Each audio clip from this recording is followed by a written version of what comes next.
Hello and welcome to Deconstructed, the show where we take a list that WatchMojo's already done and then break it down entry by entry to see why things placed where they did. Today's list is the top 10 modern industry trends that have gamers worried. Lots to talk about, so let's take a look at that ranking first.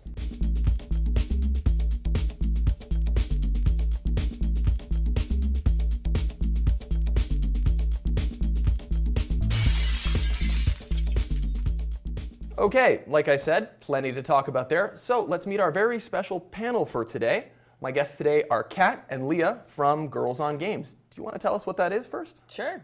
Yeah, so Girls on Games, we are a website with editorial content. We do reviews, news, editorials, naturally. Another thing we do, we have a weekly podcast called the GOG Cast, where we discuss everything from geek culture, but mostly video games. And we have every other week, we have a Bups and Nerfs, which is an esport podcast that right now is on break, but should be back real soon. Very cool. Yeah. Well, thank you so much for joining me. Guys, right off the bat, what has you worried in the industry? I'm sure we'll get to it in the list in a second, but... Oh yeah, it's definitely in the list, but yeah, I think the number one on that list is probably something that's very topical right now. Remember, our viewers can actually see on a graphic what the rank is, so there's no surprises. Exactly, no, that's why I wanted to make sure it's that right down there. Anyway, Yeah. but let's start with number 10. Awesome. All right. Okay, so for entry number 10, I'm actually going to lead us in. Entry number 10, by the way, is Handholding and Linearity. I'm going to lead us in with a comment from the Smashmaster 9000. Gotta love YouTube names. I hate when people call tutorials handholding. Every video game should be treated like it's somebody's first. Exceptions are, of course, if said game is a direct sequel. People who are new to video games need tutorials, or they straight up won't play it because they don't know how. Not knowing what button does what or how to do something is a huge turnoff. Now, I think this brings up an important distinction because I think there's a difference between handholding and what most people would just call a tutorial, right? Yeah, I mean, I give every game about 30 minutes to an hour to show me how to play. Right. And after that, give me free reign. Right. Even if it's a linear game, at one point, don't have the prompts. I forget what game it was, but I think it was like Xenoblade Chronicles. I was 3.5 hours deep and I was still learning new systems. And Xenoblades is complex. They love to just make a game so complex that 30 hours in, they're like, let's just add this new mechanic on top. But it's a fine dance though, because then there's games like, I just recently played Sea of Thieves and there's nothing. Like they don't tell you anything. So I get there and I'm like, yay, sandbox, this is awesome. Oh man. What do I do? I was reviewing that game and I was like, man, if I was live streaming this, I would be famous because I would be the next guy who did that Cuphead tutorial, and everyone got mad at him because he didn't know how to play. Yeah. I just think, I think there's been such a huge push towards more hardcore games in recent years. I think now's a good time to mention that this list is 2 years old, which is going to come back. It's going to come back in a bit. We're going to talk about why certain things might not place so high now. But I think the recent push towards more hardcore experiences, your Dark Souls, your roguelike games, maybe has kind of de-emphasized how much people are angry about this sort of thing, how much people worry about it. What do you think? Do you think that it's becoming more of an issue, or are game developers becoming a little bit more aware of it and kind of pulling away from this idea? I think the trend is shifting, like Sea of Thieves that has a complete lack of tutorial. And that's a game that's targeting a very broad market. It's not like they're only focusing on hardcore gamers. Yeah, I think getting people into and acclimated with a game is actually a skill set in itself in a design and UX standpoint. Yeah. And there's a lot of games that do it well, or they offer you the ability to go check it out somewhere else in the menu. So you're not being disrupted in your gameplay. Oh, you don't remember how to do that crazy move? Go check it out in the menu, right? Right. So they remind you and reiterate there, but it is a fine line to figure out when is too much and when is not enough. Right. Okay. On that note, I think we can move to entry number 9. All right. So entry number 9, lack of local co-op or same-to-room multiplayer. Now, if we were to do this today, I think the stipulation would be lack of local co-op in AAA games. Yeah. Which Definitely. we can talk about a bit. But I think we all grew up playing games. This is one of those things that I think is really tied not so much to gamers being angry at monetization trends or anything like that. This is more just wanting to hold on to these things that we loved about gaming. But I think also it's important to point out that not every game is good for this. Yeah. Like that's true. I realize everybody grew up with Halo having the same room multiplayer. Right. But I'm not sure that if you look at Halo 5 and the evolution of Halo, I'm not sure it still lends to that. Maybe people disagree, but you know, today. I mean, like, you got one guy shooting stuff. Why can't you have two guys shooting stuff? The split screen or the managing the camera, having played a lot of Lego games with my friends, Right. at one point it gets really frustrating, just like follow me, no you follow me, or Okay, fair enough. And I also think too, like we're so used to, I just go home in the evening and it's much easier for me to jump in with my friends, be them in town or away, to play a game online. And Yeah. I've got a copy of Rock Band sitting and collecting dust in my house. Because who comes over to play a game? We play at our own houses all the time. So Go ahead. sorry. But at the same time, I've seen a lot of games that are capitalizing on the co-op. So you have Ultimate Chicken Horse. True. You have A Way Out that just came Yeah. out that Right. can be played online or couch co-op. yeah, Lovers in a Dangerous Space Time. Yes. So I think it's not necessarily a lack of it. I think it's a better choice of it. And I realize AAA games have steered away from it, but I'm not sure they lend themselves to it anymore. The only folks that are really doing it super well, I would say, is probably Nintendo for the Mario Kart 8. That is a game that looks just as good split 4 ways as it does, you know, if you're playing on your own. That is the game I play locally There you go. all the time. You guys brought up a couple of games that I think go the opposite way, in so much that, like, I find the indie market has really picked up where the AAA market put it down, right? Like, there's really, really great indie experiences out there, but if you want to be playing Halo split screen, Yeah. But at the same time, the indie market, they can scale down the graphics. But they don't all do it well, because Broforce is a game I love that we played on Right. PS4, because I grabbed it when it was free for PS Plus. And towards the end, when you get in the boss fights, like the final boss fight, the game is not well optimized, even if it's a pixel game. oh, it's like And it just lags, chugs. and it just chugs, and you try to play 4-player, and it's nigh impossible. I Like, remember trying to play Twisted Metal 4 or something like that on my friend's PlayStation, and it was a slideshow. Yeah. Like, you couldn't play that with a buddy, because it was just like, I think I blew up, or has it loaded? Like, Yeah. like, if it's going to be a terrible experience, I'd rather you do the multiplayer online. In competitive shooters, like, you know, you've seen that meme going around of like the old CRT monitor with the dude with the cardboard so that you couldn't see each other. You don't want to be able to see the other person playing Halo and know where they're hiding. unless you're playing that game, I don't know if you've heard about Screen Cheat. No, I haven't heard of that. Screen Cheat is a game where all of the other players are invisible, so you have to look at their screen in order to see where they're standing. Now that's interesting. It's pretty brilliant. Anyway, we could talk about cool local co-op games a lot, but you guys are gonna have to come back. Okay, moving right along to entry number 8, we've got Open Worlds, Empty Worlds. Now, I know we were talking before the show started about, you feel that this is kind of an outdated entry, Yeah. right? Very much so. I think 2 years in the future, since when this list was done, there's definitely a lot of games that I've played, especially over the past 12 months, that have addressed this issue. Yeah. Yeah, like I think the bubble burst, and things are kind of coming back in. Although, there's plenty of open world games out there still. It's just they're getting a bit tighter, they're a bit more interesting to explore. Yeah, and you do get what I call icon anxiety. Yeah. When you open the world map and it's just like you see all the objective and you're like, Well, I think Breath of the Wild addressed that super well. Yeah. Yeah. They don't give you icons. So, like, if you want to put the icons down, you can put them down. But there's no glut of things to do, a la your Assassin's Creed 2 or something like that. Yeah, but Assassin's Creed Origins also addressed it pretty well, and you know, things don't open up until you get there, so it's not like you're inundated with it all the beginning. Far Cry 5 is doing the same thing.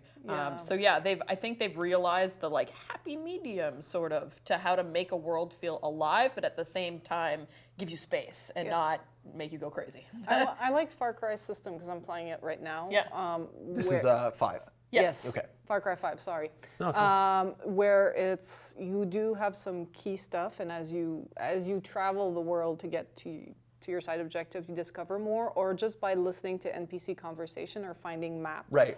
You'll unlock a few things, and It's a bit more organic. Yeah, as in Witcher, that you open the map and then you have this slew of question marks, and you're just like, is it gonna be a nest? am I going to show up and get insta-death, or am I going to show up? Or is it just a treasure chest? Exactly, or it's like, hey, there's something over there. Let's just add a question, and then it pops the question mark. Anxiety. Yeah. Do you think this would still be on the list if we were to do it today? No, I think right now it'd be like open world, too many icons. Too many icons? Okay, fair Too enough. much to do maybe in some cases? Too much? Okay. Or maybe just tailoring. I'm curious to see how this evolves after a few more generations, because these games, it's no news to you that they take forever to Right. create. So I think it's going to take another few years before the industry can fully react, especially since big open world games are often in the realm exclusively of big AAA publishers who can afford to sink the money into them. Okay, let's go to entry number 7. Okay, so I actually have a theory for entry number 6, as I often do, but I'd like to hear your thoughts on AAA gaming and stagnating genres. This is basically bottom line. Bottom line, Bottom line. in a money sense? In a money sense, because you have this great success, Yeah. and then if you steer away too far away from it, then you have gamers that are like, Well, what happened? I thought Yeah. you had something good here. yeah, you call this a Call of Duty or an Assassin's Creed, but it's not. But you changed what makes Call of Duty great. Exactly. Yeah. But then on the other side, you have gamers that are like, I'm sick of this Call of Duty. It's the same one every year. exactly. So it's finding this balance of keeping true to these series that are generating a lot of money. Huge money. And then making sure you renew it just enough to keep people interested. Because Assassin's Creed 1 was supposed to be a Prince of Persia. Right. There's a reason why they shift completely, branding-wise, Yeah, and you see these people saying oh, I want something new, I want this and that, but then you look at how many units the game sold, and you're like, well, the company really wants to make some money with this, and the game is still selling fantastically well. You may be sick of it, but clearly these 8 million people were not. There's things about with the game development process too, is you want to iterate, something works, maybe there's little pieces that you want to change and move a little bit further, but it needs to be enough of a change, be it graphically, be it mechanics, be it whatever story, that it makes sense to get the next version of the game, that you can actually see growth. So Yeah. I think that's actually going to come up in one of our future entries, if I can read the graphic over there. But what I would say is if we were to do this today, I think we might replace this entry with chasing trends. Yeah. Yep, we're in the middle of that right now with the yeah. Battle Royale. And before that, it was Zombies. well, I would say MOBAs were in between. Yep. there. Yeah. But And zombies. People every time a new MOBA was announced, people are losing their minds, and now it's the same thing. It's oh, Battle Royale mode is coming to this, and people. That I think I wouldn't say it has gamers worried. I'd say it has gamers incensed. But then again, gamers don't worry. They get angry. Yeah. Truth. Okay. That's not the greatest note to end on, but it's going to be pretty good. We're going to move along.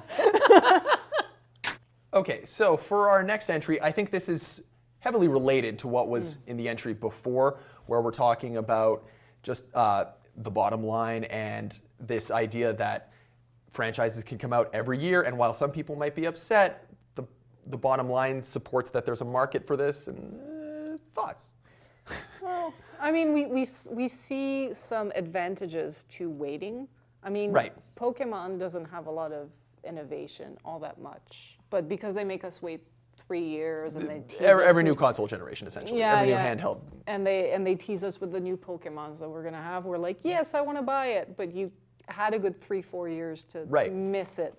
As in games like Assassin's Creed, they were like, by the time we got to Syndicate, we were fatigued. Right, but just taking a real short break, 1 year, and then you come back with Origins, excuse me, Unity, Origins, Redemption, whatever.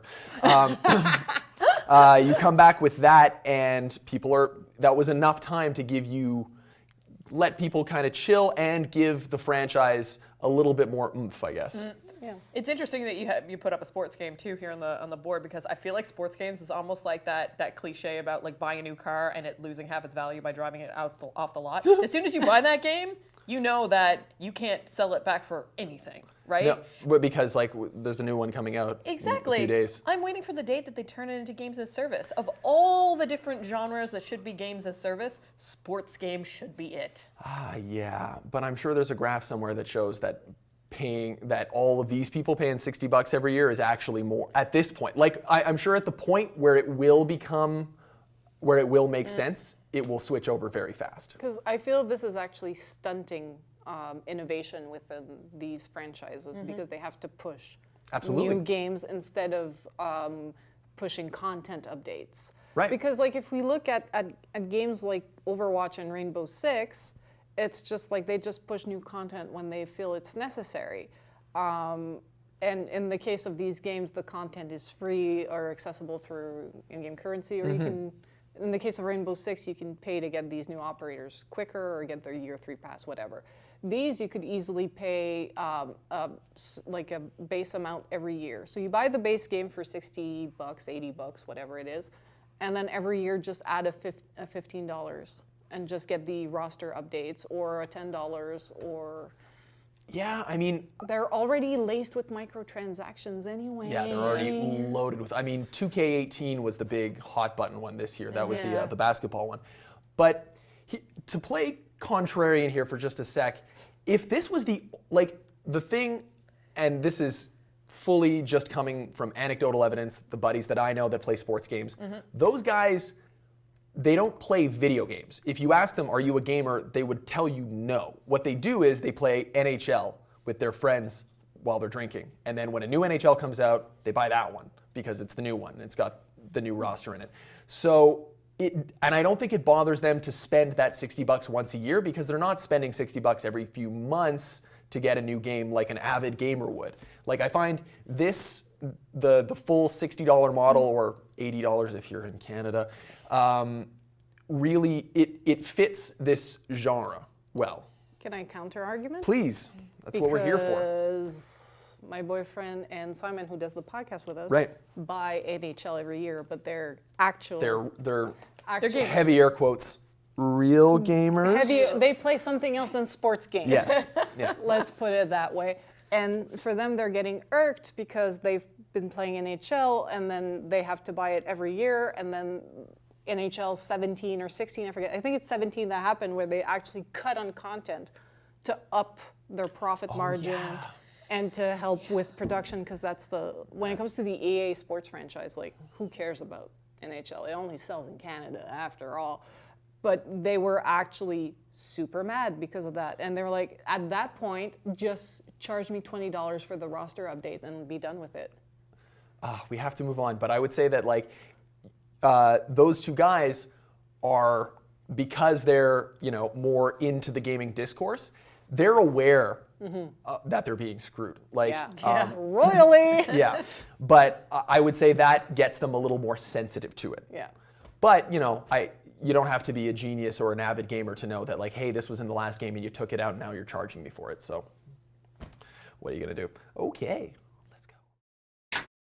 All right, so this one's an easy topic. Not a lot of debate here. Screw pre-orders, am I right? Yep.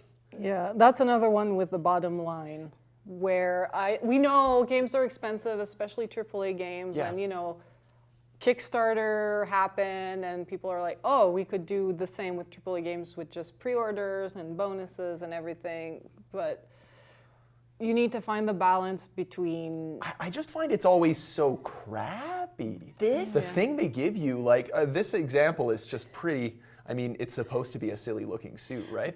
Though, I find that this has more to do with getting people to go back into stores because they're worried about digital for the EB games and the Best Buy and the whatever of the world. This is GameStop in the US, to get people back into the store, because if not, I know me, I prefer everything digital now. So I think this is the way to get people hooked. Okay, well that's a good point, because I don't see any other, I see the reason for it obviously, but it's what baffles me is I've spent money on some dumb stuff for games. I bought, I'm not even getting into it. But Did you pre-order No Man's Sky? I didn't pre-order it, but I basically bought it at launch while the shit was still in the fan. But you needed it was to like know. it was still actively Yeah. spraying, and I'm just like, let's do needed to know, And you know right? what? I got 35 hours of gameplay out of that game. You're making money. But I just don't get like a special costume. Like I just don't know who this actually appeals to. Yeah. I think the only time right now that I feel like I want to pre-order a game, and that's only based on their history, is Red Dead Redemption 2. Right. And that's because I know their pedigree. For other games, it's not worth it to me for the cosmetic stuff. It might be for some other people. For sure. They get it. And if that's what you Totally get off on, understand, but there's tons not of for cool me. stuff. But it's also like, it's just not a good idea. Specifically, like this game right here. These ones were fine, but PC version that's did true. not run so well. So You there- got burned. This is a PC great- friends. this was a great example to use for this illustration. But more recently, Destiny 2. Yeah. Right. So many people pre-ordered saying it was going to be the best Destiny and everything, and it's still an empty void. Yeah. So I think right now it's like you got to find, with the trend of game as a service and also the power of back catalog as in Actually, through digital sales. we're about to get to our number 2 entry, which our viewers can see right now, heavily relates to why you shouldn't pre-order. Yeah. So let's actually pause the conversation there Certainly. and wait until we get back to number 2.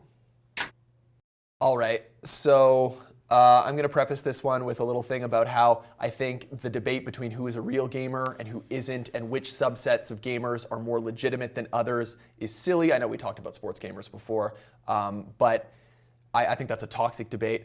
However, I do feel that the mobile market was ruined by non-gamers because they don't want to pay for things. Oh, it's victim of your own success. Yeah. Kind of like how Steam is riled with terrible games right now. Yeah. Mobile is the same.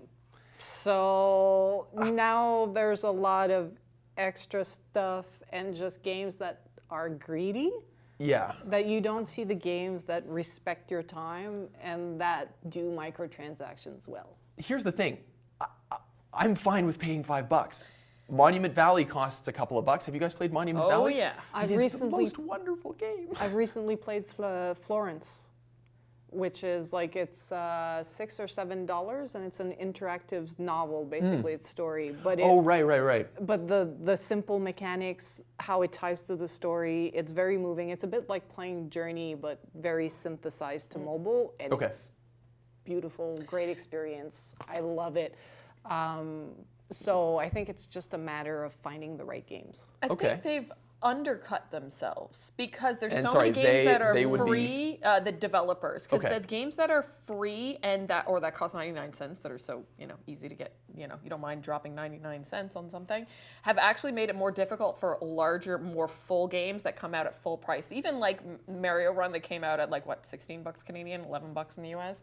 Like people were like, oh my god, I have to pay all that up front. Like you're getting a legit Mario game. You're getting a Mario for game.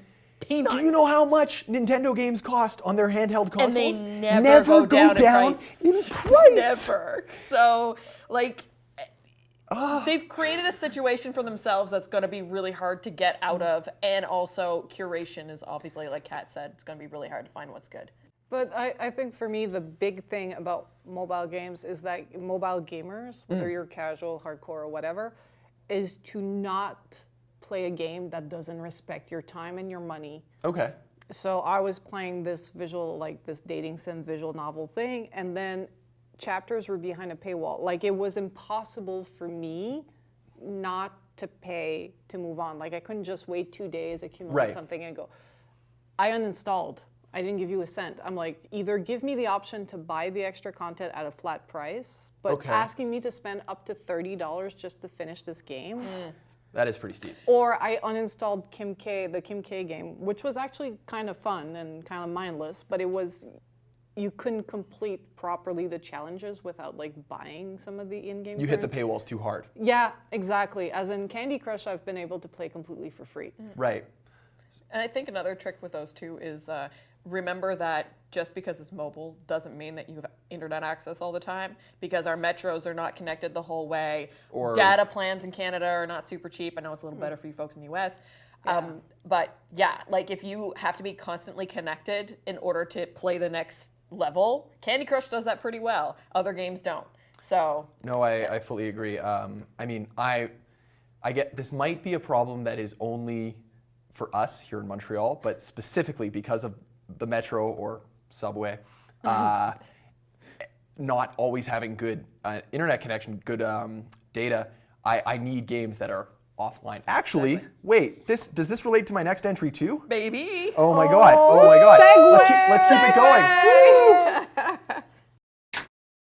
Okay, so for entry number 3, I know we accidentally spilled into it in our last discussion, and that would imply that this is still a hot button issue. But I feel as if this is slowly shifting towards the back because people have gotten used to it. Yeah.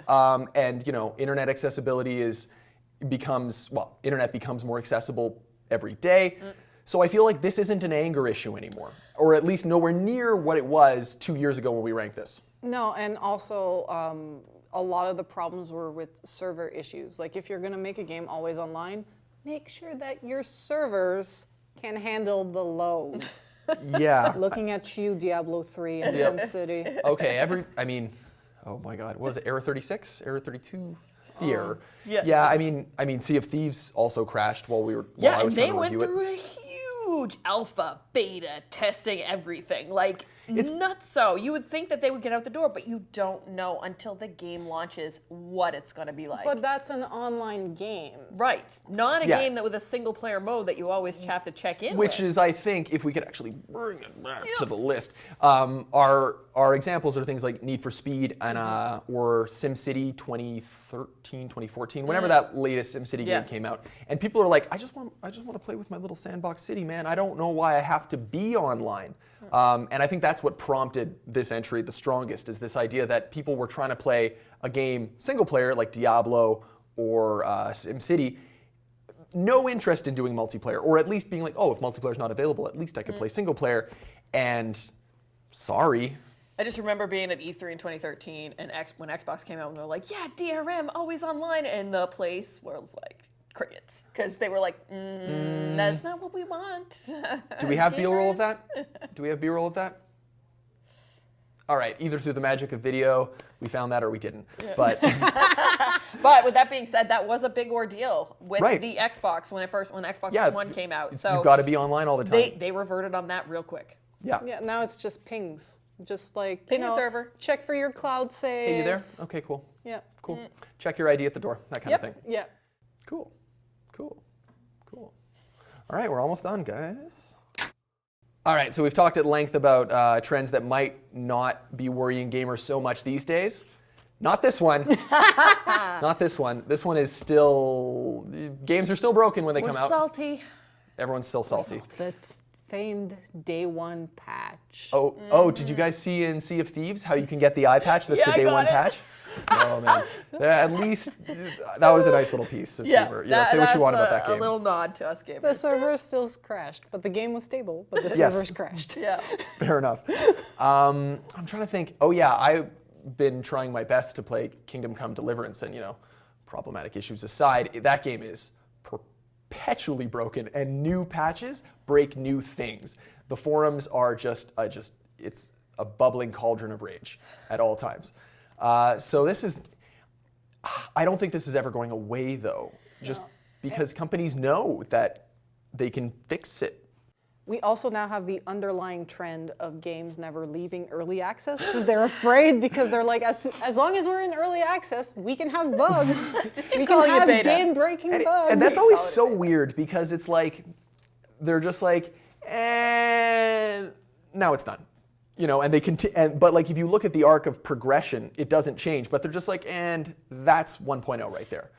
And it's funny because like there are some really good games out there that once I got the patch were awesome. A buddy of ours got a copy of Assassin's Creed off us, borrowed it, and played it like 6 months. Not Assassin's Creed Unity. A few months after. The broken one.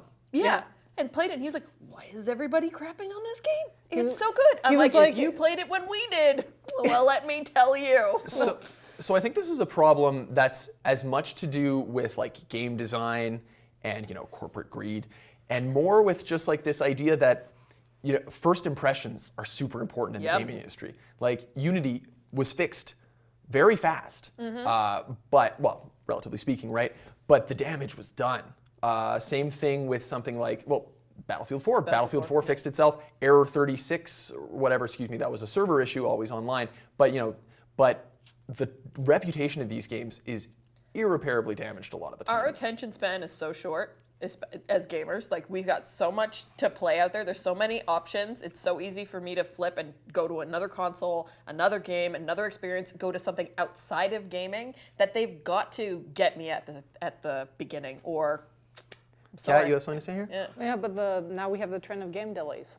Yeah. And I think as gamers, we started accepting that, like, if your game is not ready, then just say so. Yes, I think Yeah. people are believing that Miyamoto quote where he's like, a delayed game is good eventually, a rushed game is never good, Yep. something like that. I'm paraphrasing, but Miyamoto knows what he's talking about too. That he does. We talked a lot about this list being slightly outdated, but it is comforting to know that some things still say the same after a few years, and I do believe that microtransactions are still pretty hot for gamers. Little hot button issue. It is. I mean, we have dumpster fires like this one that show us how not to do microtransaction, but then we also have games like Overwatch and Rainbow Six Siege that are showing us that if you do it well, people will spend the money and you'll be able to have, like, I think Rainbow Six, they announced a 10-year plan or something like that of just support for the game man. through microtransaction. I mean, you can't do what Star Wars didn't have a 10-year plan. No, no, because everyone else who worked on that game is probably working on their 5-year plan because they're out of jobs. Yeah. But, or they're working on their CVs. Okay, so you just touched upon this, and I want to talk to you about it, but Octavia brings it up in a comment, so we'll read that. MIO, in my opinion, microtransactions are perfectly fine in a game as long as it's just cosmetic stuff, such as skins. You guys both agree with that? Yep. Yeah. Because there's this argument out there that the visual language of like a loot box as it opens, that and it like keeps you in suspense for that little bit, really scratches that part of your lizard brain and taps into people who have addictive personalities. So many people argue that having these in the game one way or another, even if it doesn't affect the gameplay, it's purely cosmetic, no pay to win, is still immoral. Do you have any thoughts about that? I mean, are casinos immoral? Are trading card packs immoral? Like, it's just, you're running down a rabbit hole here that, could really... That's actually, a friend of mine Yeah. and I were debating this, and he's like, so are casinos immoral? And I'm like, well, a lot of people think they are. And he's like, and so... I like your friend already. Yeah. You say that. Anyway, But sorry, buddy. I had friends that did the whole video game addiction things Right. without microtransactions, just with the amount of time played. I think it's marketing ploys, yes, but we can be smart. I Right. think. And I think like any consumer product can be abused. Right. Yes. Like, Oreos are not necessarily an immoral product, but you can abuse Oreos and have too many. That you and that's can. not necessarily the fault of the distributor Right. or manufacturer. It's like Netflix asking if you're still watching. They're just putting it there to say we did our part. If you continue watching episode and binging for 10 hours, We actually enjoy that. it's not on us. That's on you. Yeah. I thought that was just like the electronics in my home shaming me. It's just like, It feels like shame. This is like the but third I time also you're- thought it was like to make sure that we weren't going over bandwidth or something on your download cap. it's like, Dan, we both know what happens in this next episode of Gilmore Yeah. Girls. Are you still watching? Okay. It's just. So do you guys have, before we go, do you have any like microtransaction stories that really infuriated you? The moment where you're like, this is too far! Well, I think actually last year, this time when these games came out, was the point where the development companies were all like, let's push it for all it's worth. It burned down in a dumpster fire, and now everybody is looking back and saying, oh, let's not do it that way. They found the line. We Yeah. need to respect our consumers and their money?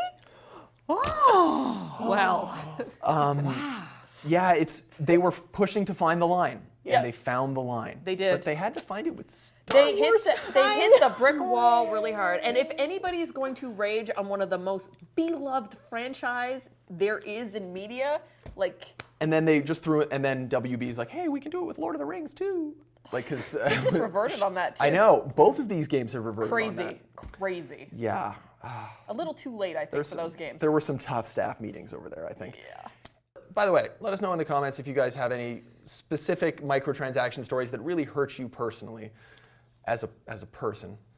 Do you guys want to remind everyone where you're from and what you do? Sure. So Girls on Games? Kat and I are the co-founders of Girls on Games, and we run a video game website, girlsongames.ca, a podcast, GOGcast. We have an esports podcast called Of Buffs and Nerfs. We also have a stream team on Mixer, and we're always online on Twitter, Facebook, whatever, just chatting about video games and what we love about them. All the links are at girlsongames.ca. And we've got a few in the comments, as long as I've done, not the comments, in the description here, as long as I did my job. Anyway, thank you so much for joining us, everyone. Thank you especially for joining us. This has been a pleasure. Let us know what other lists you'd like to see us deconstruct in future episodes. And as always, please subscribe to MojoPlays. Thanks for watching MojoPlays. Be sure to subscribe and click on the link in the description below to check out our suggestion page and vote on what content you'd like to see us cover next.